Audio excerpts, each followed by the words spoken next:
I'm drawn to the traces of human history in landscape. This small forest and everything I discovered here has just fascinated and challenged me for years.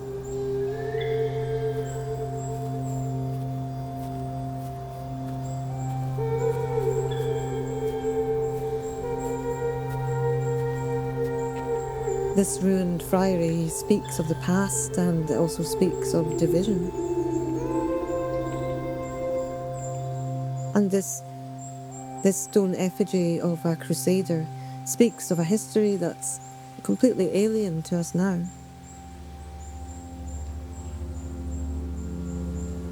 "800 years later, there's almost nothing left of it, but the war in the Middle East is still here. What was called then the Holy War.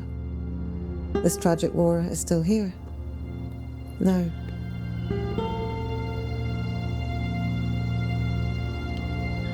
We still allow religion to divide us, and news or media sows division, and we become so angered by views different from our own.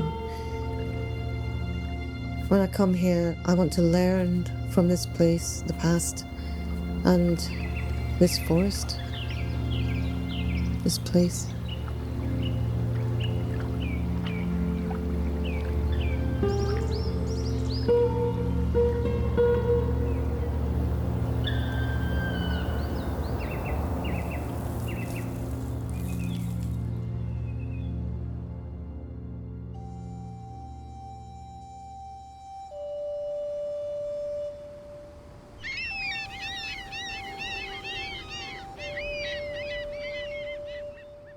When I look at landscape, I see layers and layers of geology and of human experience.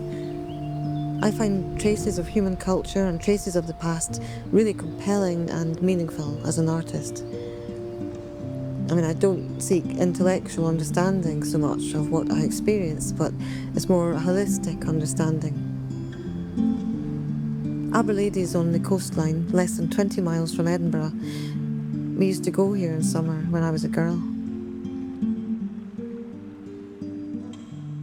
Something I discovered that was really interesting was that Aberlady was a really important stop-off point from the pilgrims' route in the 6th century or the 7th century from Iona, the island of Iona, on the west coast, to Holy Island or Lindisfarne on the east coast.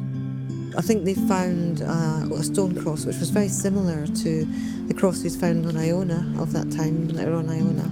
And so it was a very important place, Aberlady, and this area in the past.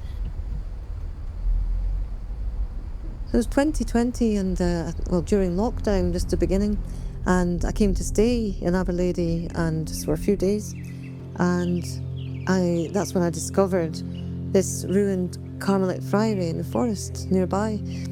And it was just fairy tale-like, really surprising to come across this place in the middle of this forest. When I got back to my studio, I started to paint the landscape near Aberlady from memory, and I was just trying to capture the mood of the place and the history. I'd always been fascinated by Aberlady, but this was when I became really, really fascinated by this particular place, the Carmelite Friary and the forest. I think we explore traces of the past sometimes to understand our present.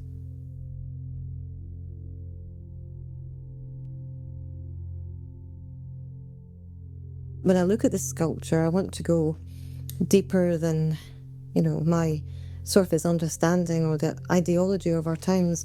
So I looked into it and I researched and discovered that most likely this effigy is a person called David de Lindsay. When we look at this effigy now, we have a very different understanding. At the time, in the early medieval centuries, people felt that to fight in the Crusades was a thing of honour. It was an honour to be in that battle. The Crusades, in part, began to defend a minority of Christians who were in the Middle East. But as time went on, it became a cynical war of profit, as you might see today, and that they were not only taking part in the Middle East, they also spread to the Northern Europe, and it was simply a cynical war of profit. David Lindsay owned a house nearby called Luffness. Like many men of that time, he went out to join the Crusades. And I think he went to Egypt. And while he was there, he fought in the Crusades, but he caught an infection separately. He was cared for by Carmelite monks there. It was an early religious order at the time. And as he realised he was dying, we don't know for sure, presumably he asked them if they could return his remains to Luffness. And perhaps in gratitude, or perhaps as redemption for his soul, he decided to leave his money for this friary to be built, this Carmelite friary at Luffness. And he also left money in perpetuity for the poor and the destitute of Aberlady and the surrounding area.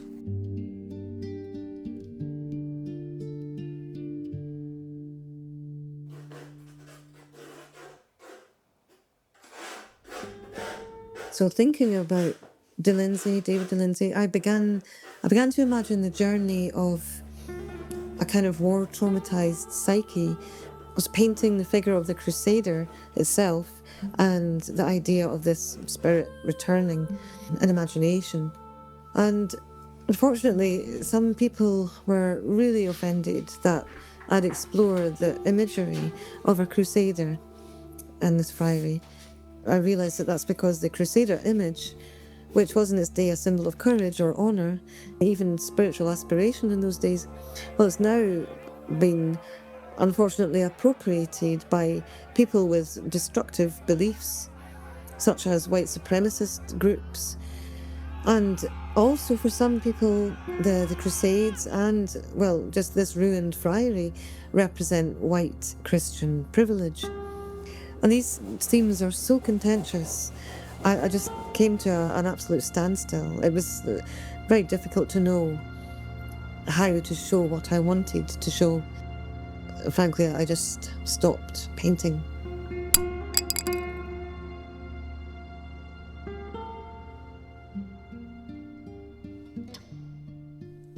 So I'd stopped painting the series, but I decided to explore music from that time. And I asked some of my musician friends, people I knew that played music, if they'd like to collaborate on exploring music from that time, the 13th century.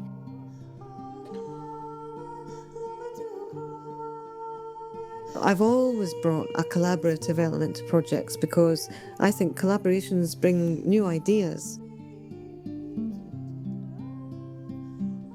But I think this particular project had complex and contentious ideas and themes, and I still wanted to explore it.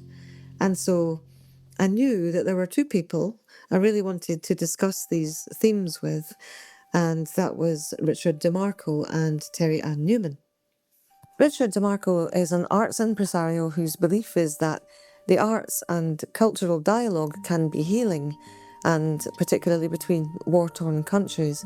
I don't think anyone has done more for the Edinburgh arts scene, which is why he's been awarded quite a few honours from various European countries, and that includes a CBE in the UK and the Order of Merit from Italy, among many others. So he's promoted these ideas for decades by organising events and cultural dialogues and artist exchanges between countries, and he's helped artists, musicians, writers and performers from the former Eastern Bloc exhibit in the West, and that was at a time when their voices were unheard. And he brought a thought-provoking, and sometimes it was very controversial, a European perspective to Edinburgh, also pre-Edinburgh Festival, when it could be described as quite an insular city. So he's worked with many artists, and most notably with the German artist Joseph Beuys.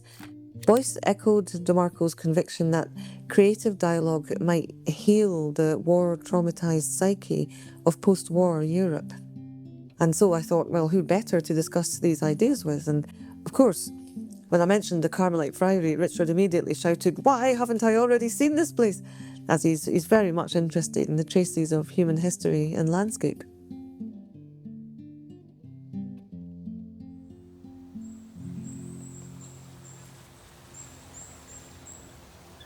So I decided to meet with Richard Demarco and Terry Newman to discuss these themes and ideas.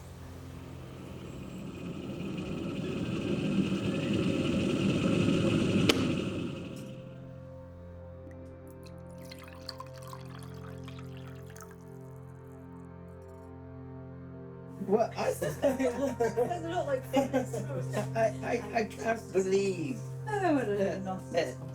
So everything is a total reality. There's nothing in this house which is not part of an enormously important.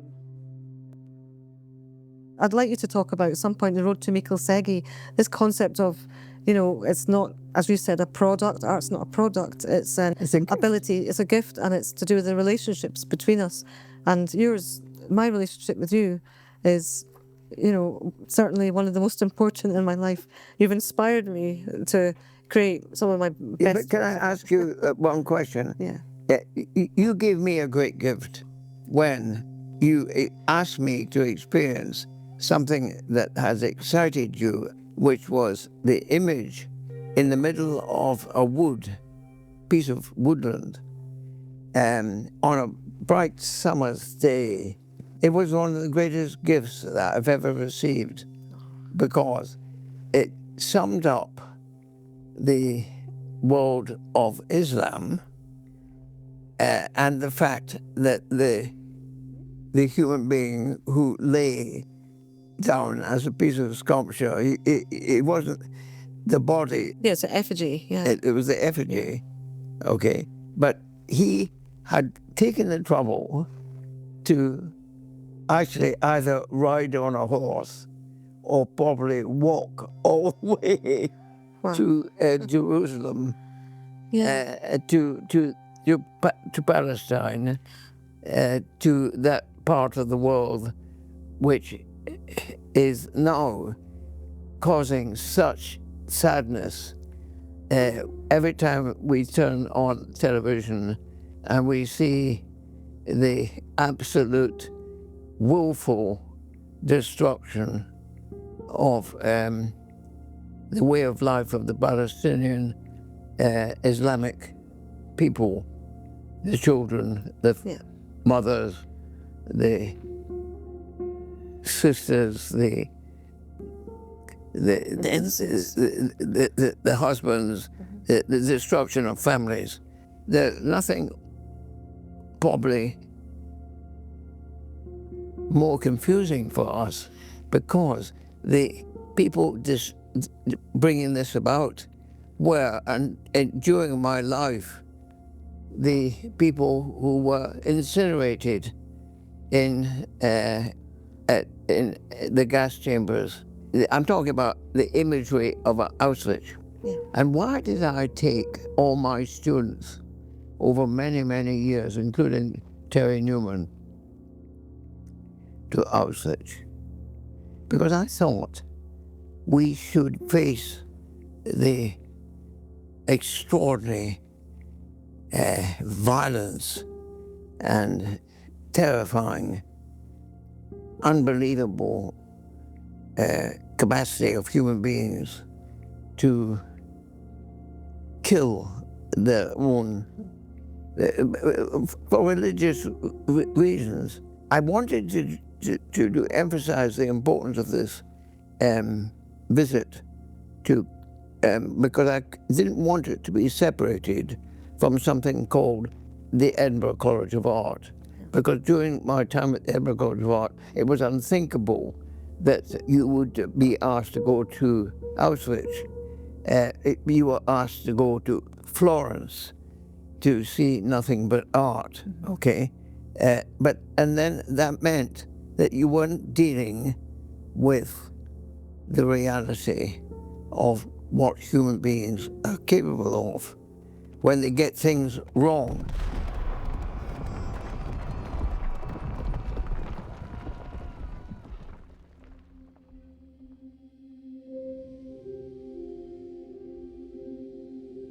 In June 2024, we all visited the Carmelite friary. It usually takes around 2 minutes to walk to the friary, but it took Richard 20 minutes. I mean, at 94 years old, it's now difficult for him to walk, and it's painful. He'd also had a stroke a few years ago, so of course I was scared he might take ill. And so I suggested I could just show him images or footage, but of course he insisted he wanted to see the ruined friary. And I just hoped it would be worth it. I suppose I was mostly worried that day. It was only afterwards, when I looked through the film footage, I noticed what Richard and Terry had brought to that day.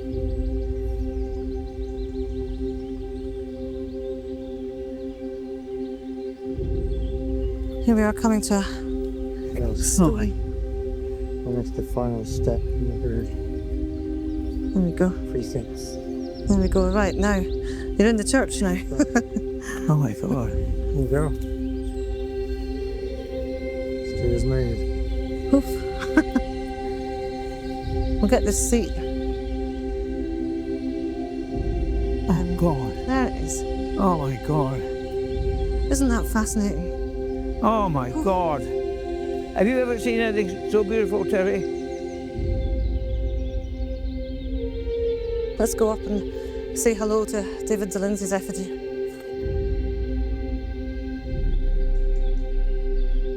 I had to wait until I was 93 to experience this. So there he is. Yeah, what's left of this. I mean, you can see his knife, his shield only just, and the sword.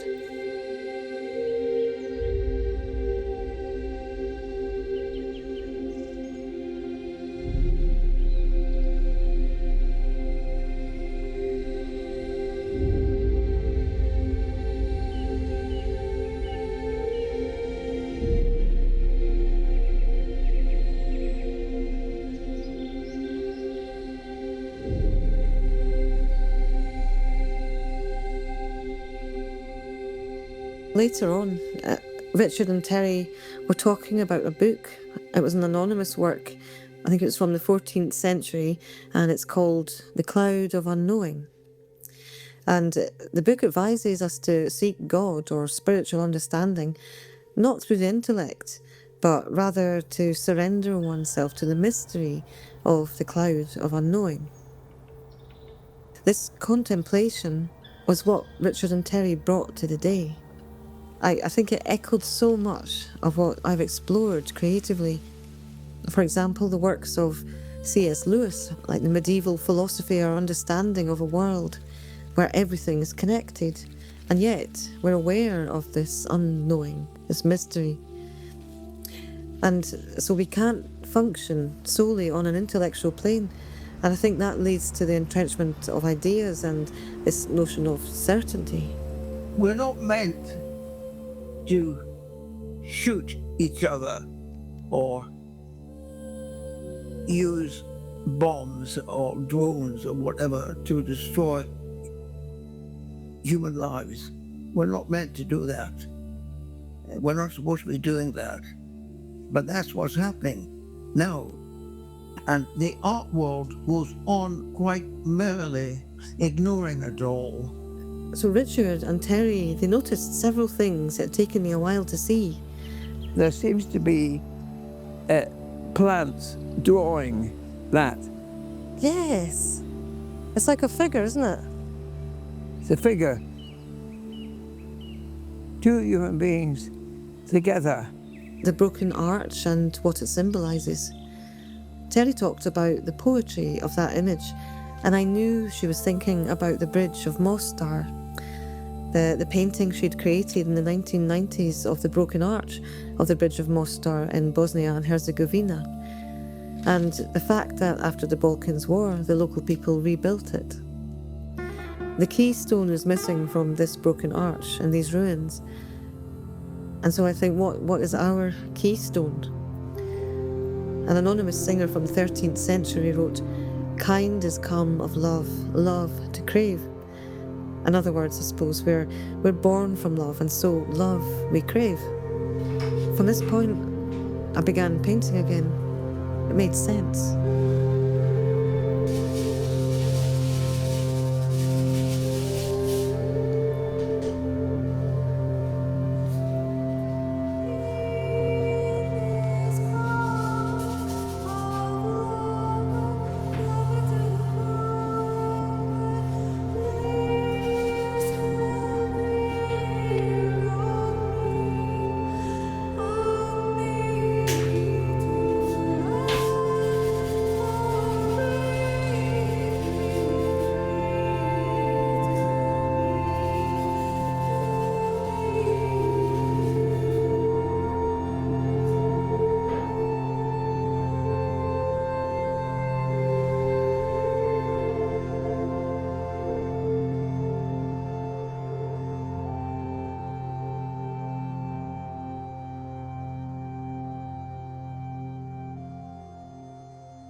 On the 1st of June, when everyone came to the Carmelite friary, I remember the light was just dazzling and the sky was infinitely blue, just vivid. Everything felt heightened. And it felt to me that everyone was there that day, the joy of new life, the wisdom of elders and artists, poets, creative minds. And we're reminded here of our inevitable end, but above all, love.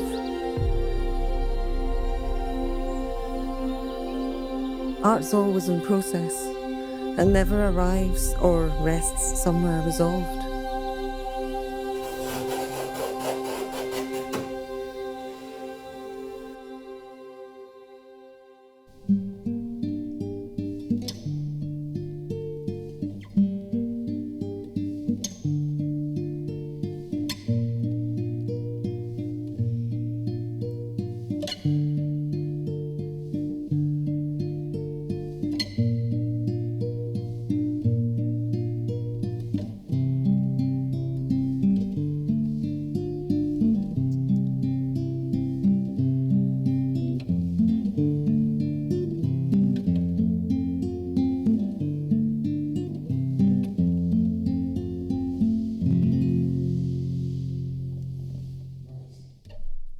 Can I just say something here?